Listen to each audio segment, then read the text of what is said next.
bonjour à toi et bienvenue pour cette nouvelle vidéo de guidance pour aller voir les messages, les énergies du moment, quel message a besoin d'être entendu pour vous. En ce moment, j'ai vraiment l'appel de faire des vidéos. Je pense que c'est pas anodin, on n'est pas très loin de Samhain. Donc, je pense qu'il y a pas mal de choses qui se travaillent en ce moment en profondeur et juste comme ça, hein, à la période de Samhain, moi je ressens beaucoup les mémoires de sorcières qui remontent. Donc c'est possible aussi que vous soyez, pour certains, au niveau du collectif, pris aussi dans ces mémoires de sorcières. Mémoires de sorcières qui vont faire remonter l'injustice, qui vont faire remonter parfois le combat, qui vont peut-être nous mettre dans des insécurités, nous faire ressentir plus d'anxiété et plus d'insécurité. Ça peut être aussi dans cette notion de se rendre invisible ou voilà, de la peur d'être vu, d'être jugé, condamné, etc., etc. Tout ça, ça peut remonter fortement. Donc voilà, je pense que moi je suis mes élans, mes envies et en ce moment j'ai vraiment l'appel de vous faire un peu plus de guidance, de vidéos, parce que peut-être qu'il faut accompagner un peu le processus qui est en train de se faire intérieurement. Si tu souhaites un accompagnement, tu n'hésites pas, tout est dans le descriptif de la vidéo. Voilà. voilà. N'hésitez pas à liker, vous abonner, partager, à commenter aussi, à me dire si ça vous parle, si vous vous retrouvez dans ces énergies-là et si ça vous aide, que je puisse poser des mots et peut-être des explications sur ce qui se passe. Voilà, moi j'aime bien savoir quand ça vous aide. Et sinon, n'oublie pas que tu peux te procurer mon livre oracle Lumière sur l'ombre, les clés de ton monde intérieur sur Amazon. Alors, pour la petite histoire, il est passé à 28,32 € au lieu de 24,90 €. J'ai fait des bons pas possible. Apparemment, la TVA a changé sans que je sois mise au courant ni quoi que ce soit. Donc là, je suis en train de republier le livre. Au départ, je l'ai publié dans un format premium, dans une qualité premium, parce que je voulais vraiment apporter de la qualité. Moi, j'ai pas pu baisser mon prix mon prix hors taxe. En toute transparence, mon prix hors taxe, il était à 23,60 €, donc ce qui amenait 24,90 €. Et sur tout ça, je gagnais 2 € par livre. Donc, je pouvais pas baisser plus parce que sinon, ça voulait dire que je ne gagnais strictement rien. Mais le but, c'était pas forcément de gagner, mais du coup, j'aurais vendu vraiment à perte ce livre. Donc, j'ai fait le choix de réduire la qualité, donc de faire de la qualité standard pour qu'il puisse rester au tarif de 24,90 €. Pour moi, c'était important qu'il reste à ce tarif-là, qui me paraît, moi, être un tarif juste par rapport au travail qui a été fourni, par rapport à la qualité du livre, par rapport à mon travail, mais dans quelque chose qui, à mon sens, paraît quand même plus ou moins accessible. Voilà, je pense que 24,90 €, c'est pas non plus un tarif... voilà, pour moi, ça paraît à être un tarif quand même raisonnable. Alors, on peut toujours faire moins cher, on est bien d'accord, sauf qu'à un moment donné, je pense que la qualité, elle a aussi un prix. Moi, ce que je vous partage dans ce livre, ce sont aussi mes connaissances, ce que moi j'ai vécu, ce que moi j'ai compris. C'est mon analyse aussi à certains endroits de certaines blessures. Et tout ça, moi, ça m'a demandé aussi du temps d'introspection. Donc voilà. Voilà, donc si jamais vous voyez que le prix il est à 28,32 €, attendez un peu.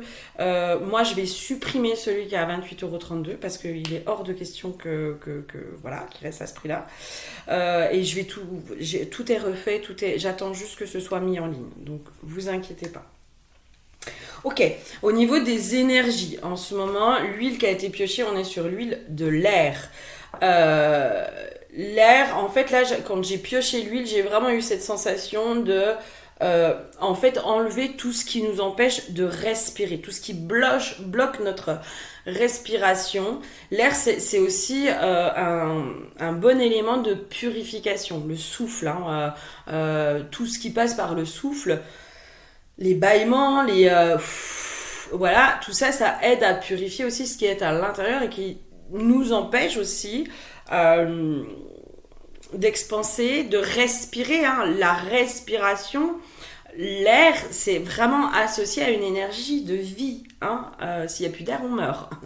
donc, donc c'est vraiment quelque chose de très profond qui vient nous relier justement à cette énergie de vie et ce qui nous empêche du coup de respirer correctement, de respirer pleinement à plein poumon et donc de vivre pleinement.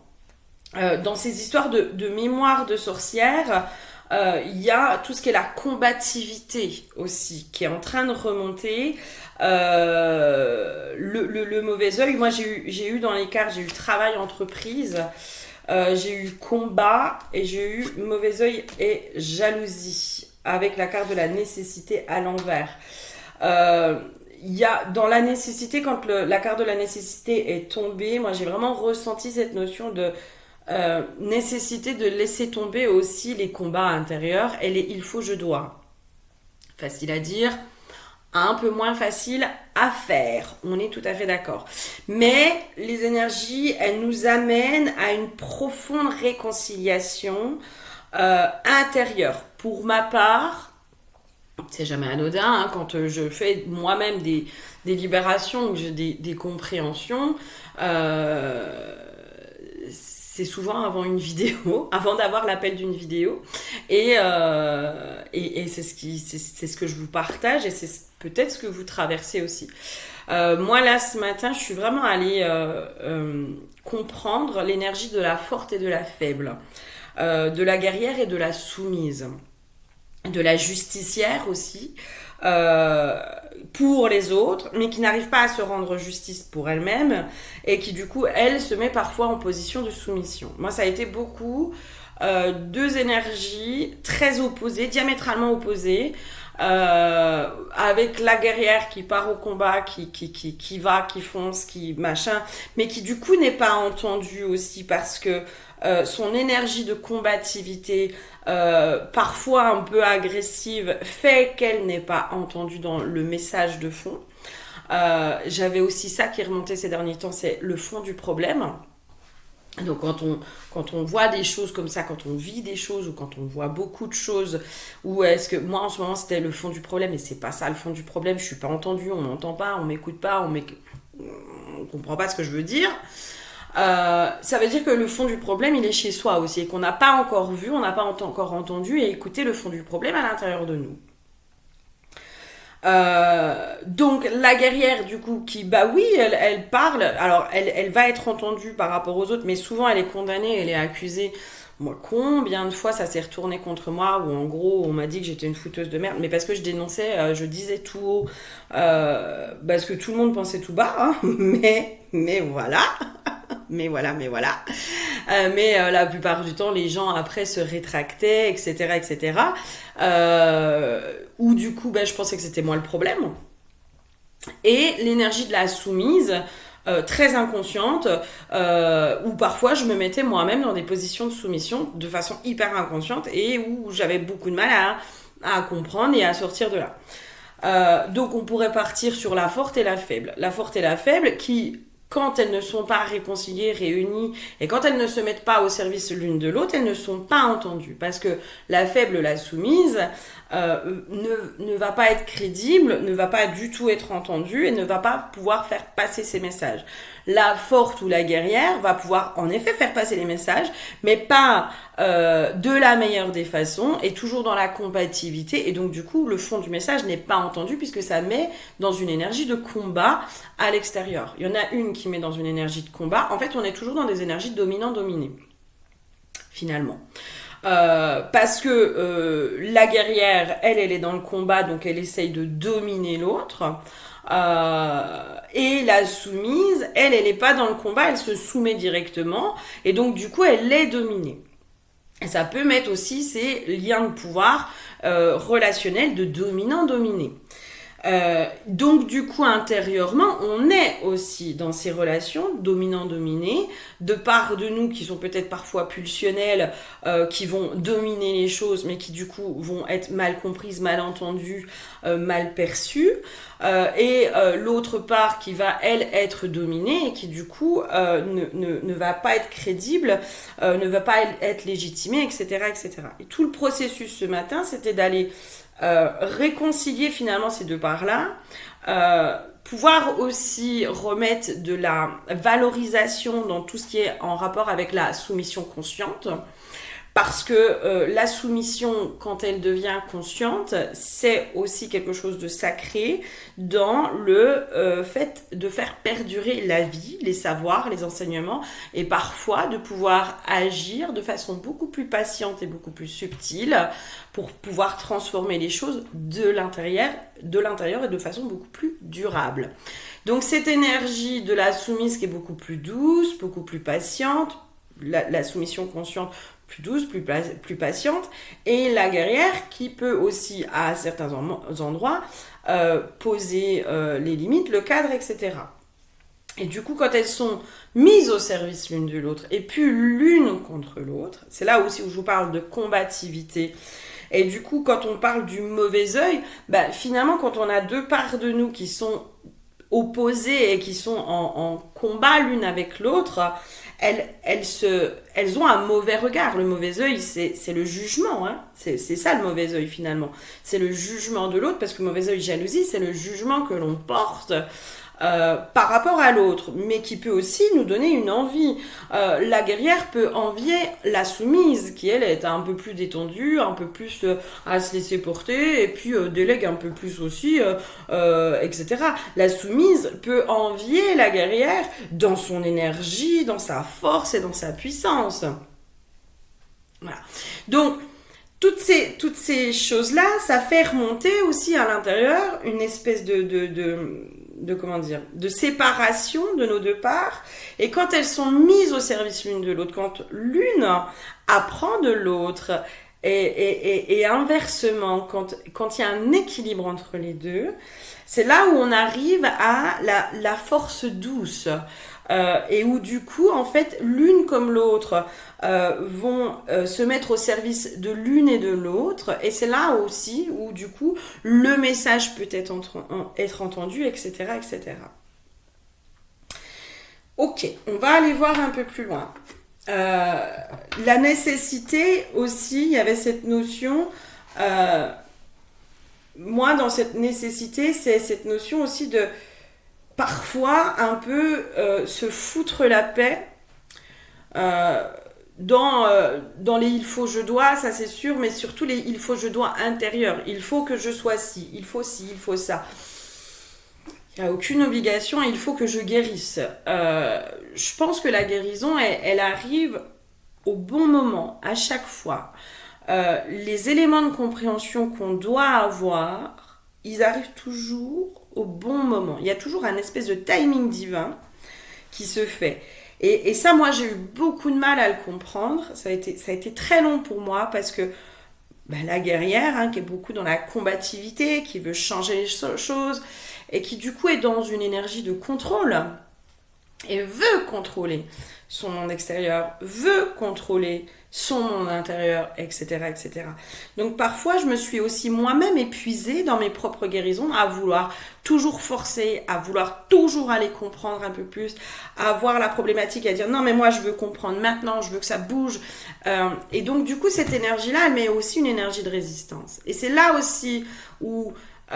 j'aime pas ce terme de la faible, mais j'ai pas d'autre terme là à vous donner, celle qui est beaucoup plus vulnérable finalement, beaucoup plus dans sa fragilité. Elle est aussi dans l'acceptation qu'il y a de sa propre impuissance. La part de nous qui est forte, etc., elle accepte pas l'impuissance, elle essaye de reprendre son pouvoir, etc., etc., etc. Alors que l'autre part de nous, elle est... moi, j'accepte aussi qu'à certains endroits, je suis impuissante et que j'ai pas le contrôle. Je peux pas faire. Je peux agir que sur quoi je peux agir. Et c'est là où je vous dis... dans cette notion de se foutre la paix avec les il faut, je dois comprendre pourquoi je ci, pourquoi je ça. Ça veut pas dire que on doit pas faire ce travail ni quoi que ce soit. Ça veut dire aussi écouter ses élans et ses appels et que parfois quand on force les choses, on se fait du mal à nous-mêmes. Voilà, le message est passé. Et c'est là aussi l'histoire de l'air, c'est respire quoi. respire, il n'y a pas de course à la guérison, il n'y a pas je sais pas comment dire, de date limite, tu vois, il n'y a pas un truc de, oh, mon Dieu, si avant telle date, c'est nous qui nous mettons nous-mêmes cette pression. Et du coup, en se mettant cette pression, on, on s'empêche déjà certaines opportunités, on se met dans une forme de contrôle et du coup on empêche la vie de nous apporter les messages dont on a besoin. Parce que avant d'arriver à une certaine guérison, ben peut-être qu'il y a d'autres choses à comprendre et que tout ça c'est en lien en fait. Moi, l'histoire de la forte et de la faible, ça je l'ai déjà abordé à plusieurs reprises, mais je pense que tout le cheminement qui a eu lieu entre-temps a permis du coup cette réconciliation et que l'aboutissement permet peut-être un équilibre intérieur et du coup, je pense pour moi c'est le fait de pouvoir être entendue et comprise dans les messages que je veux faire passer parce que je suis capable, enfin j'ai toujours été capable de voir les dysfonctionnements et les égos et les mensonges et les choses comme ça, sauf pour moi, hein. Enfin si je le vois, mais je me suis mise pendant longtemps des œillères. Aujourd'hui, je les ai enlevées, ces œillères, même si des fois elles peuvent encore un peu réapparaître, hein. On reste humain, mais ça a toujours été chez moi une force en fait. Mais le problème, c'est que mon message n'était pas entendu. Parce que soit j'étais dans la guerrière, celle qui est en combat, etc. Soit je suis dans la soumise, et du coup la soumise, souvent, on l'entend pas. Vous voyez ce que je veux dire? Donc tout ce processus intérieur, il permet ça. Il permet ça. Ok, qu'est-ce qu'on aurait d'autre, les chouchous, dans les énergies du moment? Moi, j'ai beaucoup les mémoires de sorcières, hein, qui vraiment remontent en ce moment. Et on me les remontre, ces mémoires-là. Mémoires de sorcières aussi qui peuvent amener, du coup, ouais, oui, ça paraît tellement juste, qui peuvent amener aussi des conflits dans tout ce qui est en lien avec la sororité. Les mémoires de sorcières, moi, dans ce que j'ai pu aussi connecter, elles étaient aussi très reliées quand même à la sororité pour certaines. Il y avait des... j'ai plus le terme. J'ai plus le terme. Des clans, on va dire. J'ai plus le terme, je suis désolée, j'ai complètement oublié le terme. On va dire des clans, où c'était les femmes, elles étaient vraiment dans cette sororité où elles se soutenaient, elles s'entraidaient dans leur vie, du quotidien, dans les choses qui étaient compliquées. Le patriarcat, je suis désolée, je vais mettre les deux pieds dedans, hein, a distillé une espèce de rivalité entre les femmes pour casser cette sororité. Pour la casser, en fait, cette sororité. On voit bien aujourd'hui que les femmes, elles ont beaucoup de mal à être dans l'entraide et dans le soutien. La forte, justement, est presque en colère après la faible. Et donc, du coup, va être agressive, parfois, avec la faible, au lieu de lui tendre la main et de lui montrer l'exemple et de l'aider à aller chercher ses propres ressources à l'intérieur d'elle. Parce que je suis persuadée que nous avons tous, ces ressources-là à l'intérieur de nous, cette puissance-là à l'intérieur de nous. Et que le patriarcat a détruit, quand on parle des mémoires de sorcières, forcément les mémoires du patriarcat remontent énormément. C'est logique. Et donc à distiller, voilà, cette rivalité entre les femmes pour arriver à une espèce de séparation, à une espèce de conflit, de jalousie, du mauvais œil. Franchement, les femmes, je pense qu'on peut être horribles les unes avec les autres, des fois, hein, vraiment, hein. Surtout avec celles qui rayonnent, qui sont belles, alors pas toutes, hein, évidemment, hein, il y en a qui sont pas du tout dans ces énergies-là, mais parfois, moi, quand je vois certains discours de femmes à l'encontre d'autres femmes, je suis scandalisée, je me dis mais c'est pas possible en fait, enfin on peut pas continuer à se descendre les unes les autres, comme ça on va pas s'en sortir en fait. Et on joue le rôle en plus du patriarcat, de ce qu'ils veulent nous faire jouer. Euh, et je pense que ça remonte. Alors peut-être qu'il y a des conflits en ce moment qui peuvent remonter avec d'autres femmes. J'entends aussi les conflits mère-fille, hein, conflits mère-fille qui peuvent être assez récurrents et qui sont encore une fois, je pense, distillés pour nous séparer, pour nous empêcher de nous entraider, de nous soutenir, de nous faire découvrir aussi notre force et notre puissance. Parce que on a tout à apprendre les unes des autres. Et ça c'est la grande leçon de ce matin pour moi. C'est que la forte a beaucoup à apprendre aussi de la faible, de celle qui se soumet parfois aussi en conscience et qui sait aussi que parfois la soumission est la meilleure des choses à faire pour survivre, pour perpétuer la lignée, pour perpétuer les savoirs, pour perpétuer quelque chose de précieux.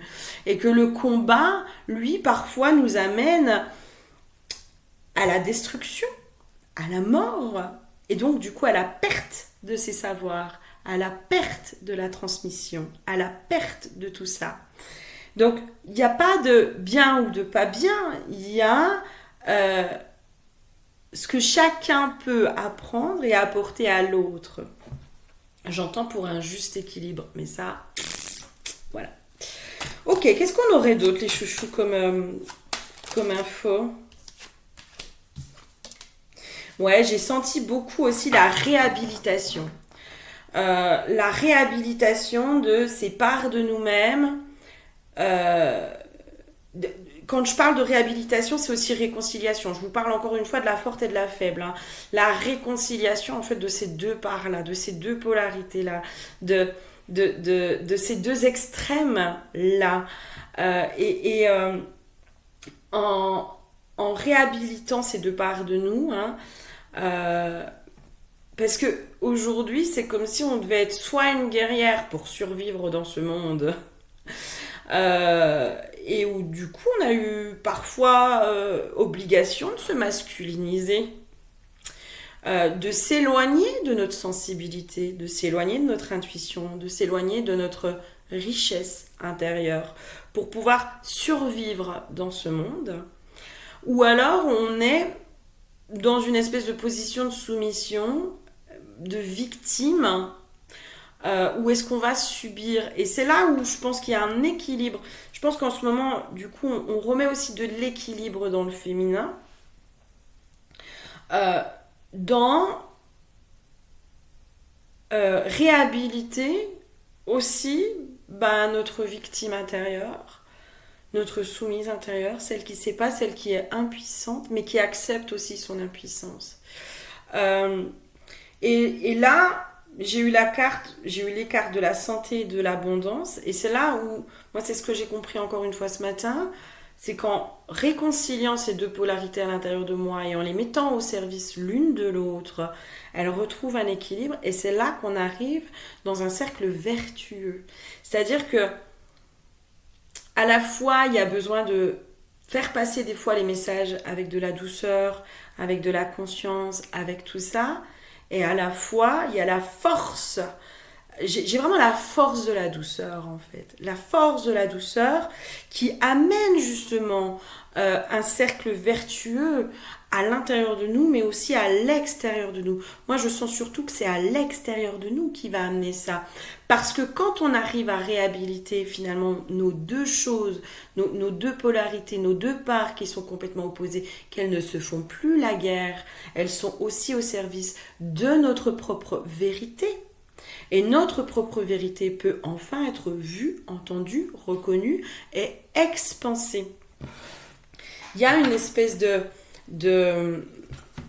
comment dire, de guérison de tout ce qui est la notion peut-être de l'abondance, on guérit en fait, c'est même pas la notion de l'abondance, c'est la guérison de l'abondance. Parce que la notion de l'abondance, je pense qu'elle s'est intégrée progressivement et elle s'intègre progressivement à l'intérieur de nous. Mais là, c'est comme s'il y avait un passage qui se faisait de l'intérieur à l'extérieur. Je vous reparle du fond du problème. Du fond du problème chez nous, individuel. Alors après, moi, je vous parle de moi, de ce que j'ai vécu, mais peut-être qu'aujourd'hui, on vous amène à aller voir le fond du problème chez vous. Qui vous empêche aujourd'hui d'être dans votre abondance? Alors, dans le qui, j'ai aussi qui. Quelle part de toi? Quelle part à l'intérieur de toi? Quel extérieur a, a, a mis à l'intérieur de toi une croyance que tu ne pouvais pas avoir accès à l'abondance? Qui a fait ça? Qui t'empêche d'accéder à l'abondance extérieure, à la richesse extérieure?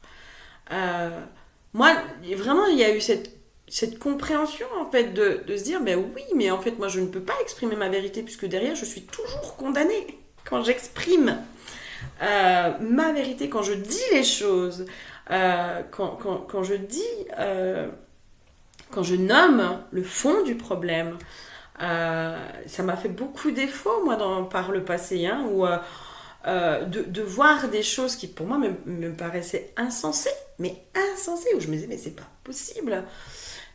Pourquoi les gens ne voient pas le fond du problème, ce que moi je vois, et où, du coup, ben, ça m'a été souvent reproché. Voilà, ça s'est souvent retourné contre moi. Donc du coup, ça a verrouillé quelque chose à l'intérieur de moi, qu'on le veuille ou non, ça verrouille. Qu'est-ce qui t'a verrouillé toi-même?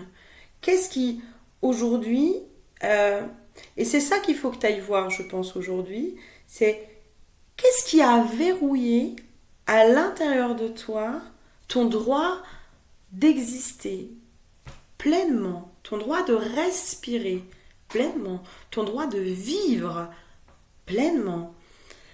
Quel est le fond du problème? Et je pense que vraiment, on nous amène aujourd'hui vers ça.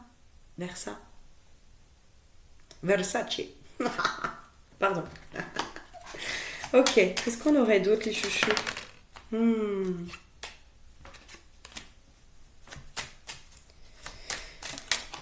Ouais, il y a une notion aussi de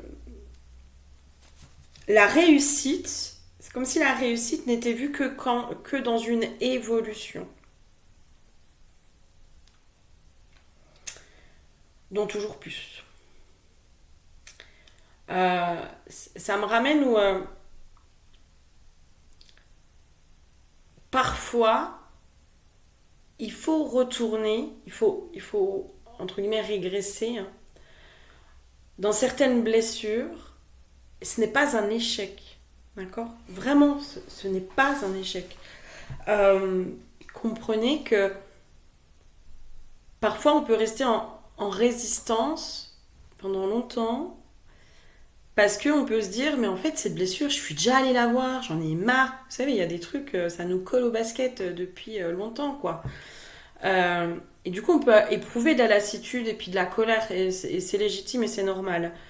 Mais tant que c'est là, c'est qu'il y a quelque chose à comprendre. Et parfois, on peut être justement dans cette résistance, en se disant, mais non, c'est bon, j'en ai marre. Et puis du coup, en opposition avec ce qui est.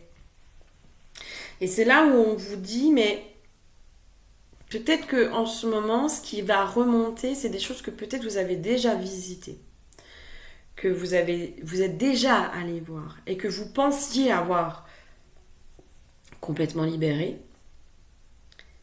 Mais en fait, non. Il y a encore quelque chose à voir. Il y a encore quelque chose à comprendre. Il y a encore quelque chose à libérer. À remettre de l'amour. Surtout.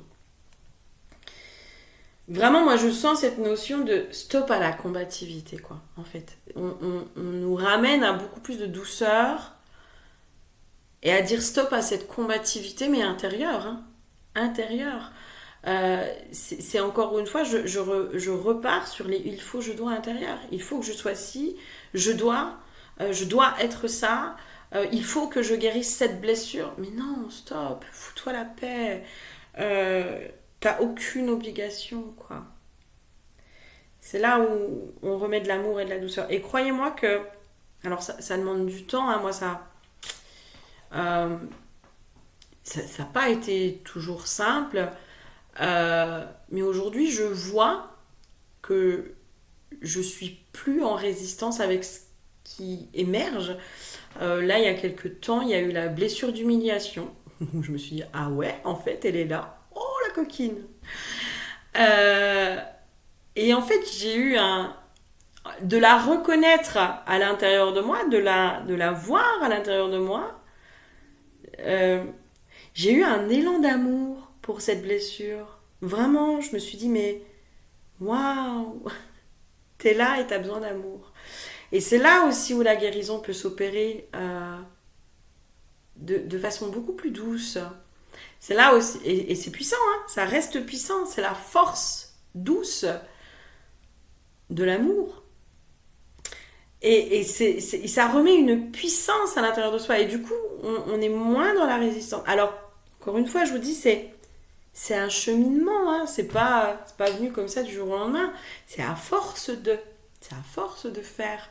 C'est à force de tout ça. Mais là, on nous amène hein, vraiment sur tout ça. Ok, ceci. Qu'est-ce que tu aurais à dire, toi? Si, il y a encore des choses à dire. Le totem du dragon. Entrez dans votre grotte pour terrasser vos démons. Et j'ai de nouveau le masculin sacré, le couple alchimique. Pour ceux qui n'ont pas encore entendu le message, hein, une petite piqûre de rappel. Il est temps de réintégrer le masculin intérieur. Il est temps de réintégrer notre couple intérieur. Là, pour ceux qui n'ont pas encore fait le job, c'est aussi votre masculin intérieur qui va vous aider, qui va vous soutenir, qui va vous porter dans ce travail-là. Je pense que là, c'est vraiment une piqûre de rappel. Hein. C'est pour ceux qui me découvrent en ce moment, on est beaucoup dans ces énergies de réintégrer son masculin intérieur et de le faire passer aussi du masculin blessé au masculin sacré. De prendre soin du masculin blessé à l'intérieur de nous-mêmes. Déjà, de le reconnaître notre part masculine à l'intérieur de nous. Et quand on réintègre ce masculin, en fait, le féminin refait presque un dernier rééquilibrage pour justement pouvoir être dans ce couple alchimique, dans cette alchimie intérieure où chacun va mettre ses atouts au service de l'autre, ses qualités au service de l'autre, et où finalement les qualités de l'un vont compenser les faiblesses de l'autre. Et c'est là où il y a vraiment quelque chose qui se fait, qui est beaucoup plus fluide, qui est beaucoup plus doux, qui est beaucoup plus puissant et ancré et incarné. C'était la petite piqûre de rappel pour ceux qui ont du mal. Et ouais, ça nous amène vers beaucoup plus de maturité, beaucoup plus d'expansion, beaucoup plus d'amour de soi, d'estime de soi. Et donc du coup, quand on est dans l'amour propre, quand on est dans l'estime de soi, en fait, l'abondance arrive. Il n'y a même pas besoin de la forcer ou de la chercher, en fait, l'abondance. Parce que quand on est dans cet amour propre, quand on est dans cet amour de nous-mêmes, quand on reconnaît notre valeur, ça nous connecte directement à l'abondance. Mais directement, en fait. Il y a même plus à réfléchir de est-ce que je mérite ou est-ce que je mérite pas. C'est tellement évident. C'est tellement évident. Eh ben, je suis curieuse de voir ce que ça va donner 2026. Hein, parce que moi, je sens que là, on nous prépare vraiment aux énergies de 2026. Hein. Il y a une notion aussi de... il n'y a plus à choisir. J'ai eu la carte du choix à l'envers. Il y a cette notion de... Il n'y a plus à choisir l'un ou l'autre. C'est complet. C'est comme si avant, parce que là en plus on est sur la carte du choix, on est sur le soleil et la lune, donc qui sont les symboliques de la polarité masculine et féminine. La féminin, c'est la lune, masculin, c'est le soleil. Euh, c'est comme si on pensait qu'on avait à choisir entre l'une des deux. Euh, plus l'une ou plus l'autre, ou moins l'autre, etc. Et c'est comme si là, on nous disait, mais en fait, il n'y a pas à choisir. Il n'y a pas de choix à faire. Il y a juste de la réconciliation à faire. C'est pas du choix, là. On ne choisit pas, on réconcilie. Euh, pour amener, du coup, la carte après de l'originalité. C'est notre côté unique. C'est incarner pleinement notre côté unique. Et notre côté unique, il peut s'incarner pleinement, il peut émerger, il peut expanser euh, que quand les deux polarités intérieures, que quand il y a de la réconciliation à l'intérieur de soi. Que ce soit notre masculin ou notre féminin, que ce soit notre forte, notre faible, que ce soit toutes ces énergies en fait qui nous imposent de choisir. Est-ce que je dois être la forte ou est-ce que je... Et si j'étais les deux?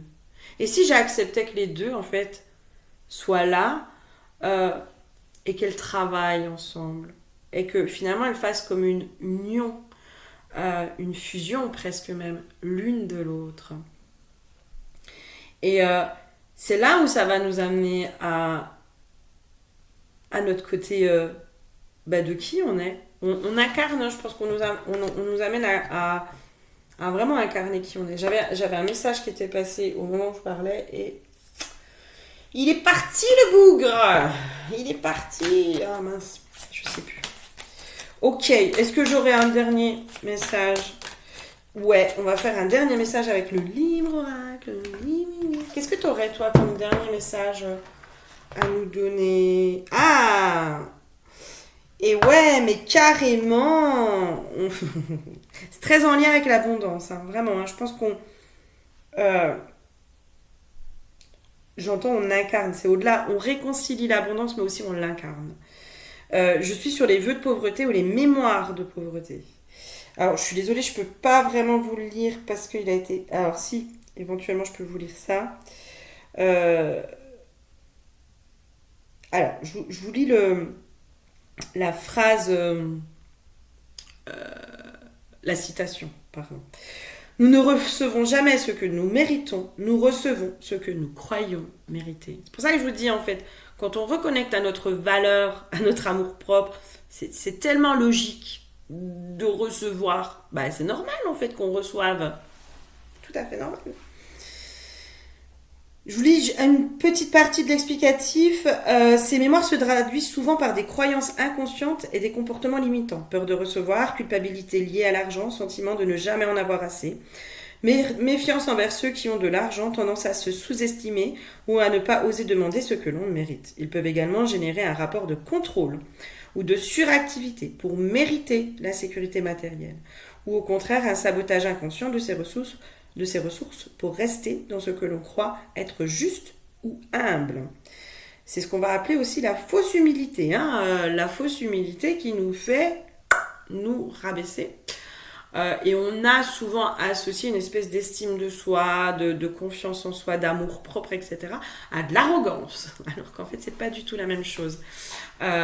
L'arrogance, ce serait écraser les autres. C'est écraser les autres, l'arrogance. C'est se mettre au-dessus des autres. L'amour-propre, l'estime de soi, la reconnaissance de sa valeur, c'est comprendre qu'en fait on n'est pas inférieur ou supérieur aux autres. C'est reconnaître notre propre valeur, mais ne pas non plus négliger la valeur des autres. Je me libère des chaînes de la pauvreté héritée ou choisie. J'accueille l'abondance et je mérite de recevoir pleinement. Je pense qu'on est vraiment, vraiment, vraiment en train de travailler l'abondance, mais dans la matière. La reconnexion à l'abondance intérieure, de toute façon, elle est en train de se faire. Elle va s'ancrer de plus en plus dans la matière. Ok, eh ben, j'espère que ça vous aura parlé. N'hésitez pas à me faire un petit message pour me dire si me faire un retour sur si ça vous parle, etc., etc. Je vous fais plein de gros bisous comme d'habitude et je vous dis à très bientôt. Bisous, bisous.